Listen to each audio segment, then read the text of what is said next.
Let's have a look at the difference between combinations and permutations. Both of these revolve around grouping things together, but in a combination, there's really no order. The order doesn't matter. In a permutation, the order of everything in the group does matter. So, for example, Ms. Smith is planning a field trip for her 15 students. They will sit 3 to a seat on the bus. How many different groups can there be? So she doesn't care where they sit on the seat. There's no order. So this is a combination problem. Now, once you've identified that, how do you work it? Well, the formula for that is pretty involved, but fortunately, the calculator that you are allowed to use has the formula embedded in it. So what we want to do, and written out, this would be, how can you do 15 things taken 3 at the time? 15C3, that's what it looks like. So we're going to type in the 15 first.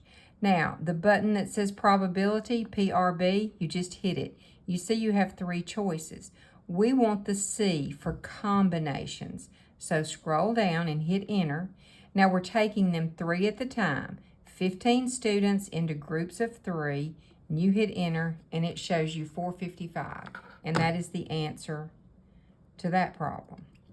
Now let's look at the same scenario, just a little bit different.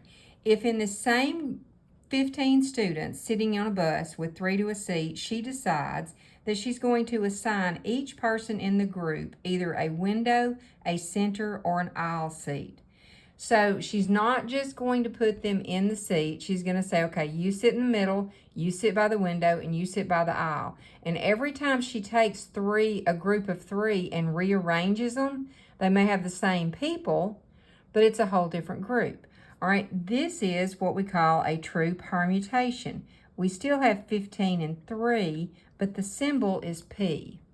So fortunately, it's going to be much the same. We're going to type in the 15.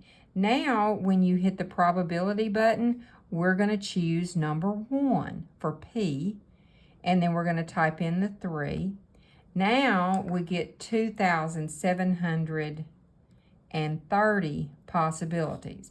And you see why that is. Here we have 455 groups because it doesn't matter where they sit. In this one, you're taking those 455 groups, and every group can be rearranged. So that's why you have a larger number.